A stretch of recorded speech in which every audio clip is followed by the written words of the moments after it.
Your side explained why two different homeowners are upset with the licensed contractor they hired and the board that issued that license. But things have turned around for those homeowners after 3 on Your Side's Gary Harper and his team got involved. Where are you going? You took a large amount of money from the Copelands and the Sanfords, and you kept the money. This is Ray Bratton, and he owns a licensed company called Bratton Construction. In our first report, we explained how he wasn't very happy to see 3 on Your Side, but Brandon and Amanda Copeland say they're not happy with him. We feel like we did everything we could have done at that time to hire somebody who was in good standing, was licensed, was insured, and we were left high and dry.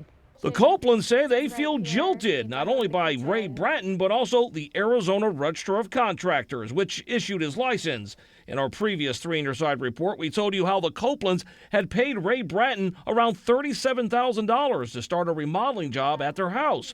But they say he did very little work and walked off the job with all that money. Because Bratton was licensed, the Copelands thought they could get their money back through the Register of Contractors Recovery Fund. I was ecstatic to know that there was a recovery fund and that we were told that we did qualify for it. After filing a formal complaint with the contracting board, the Copelands went to court and won a judgment against Bratton, but his punishment was a whopping 1-day suspension. That's it. We finally got him cited for his inability to do the job. It was a 24-hour suspension.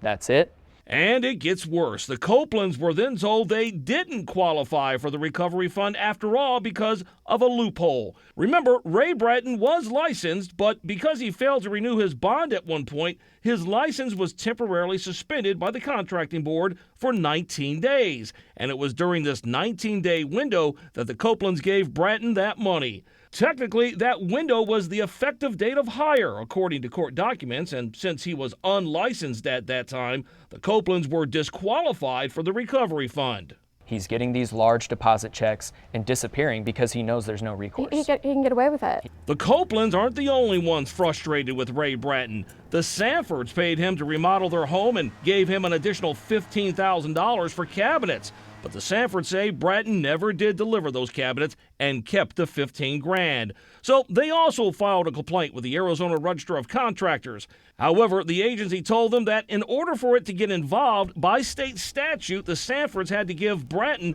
the opportunity to return to finish their job. However, the Sanfords claimed Bratton would only return if they ponied up more money in advance. For us, that just wasn't a realistic option to invite that person back into our house to do work.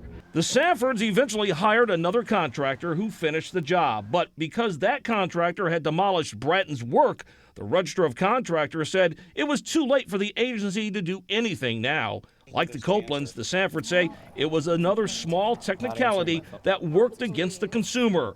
The matter was almost a closed case, but after discussions with 3 on Your Side, the Register of Contractors took a closer look and decided there was something that it could do, at least when it came to the Copelands complaint.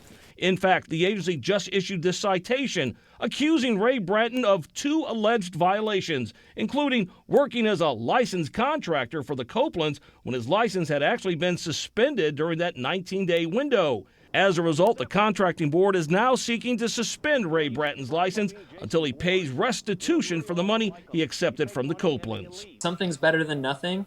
What I do appreciate is after getting 3TV involved, now the ROC is going to do something. There was really no light at the end of the tunnel, and at least now there's a glimmer of hope down there.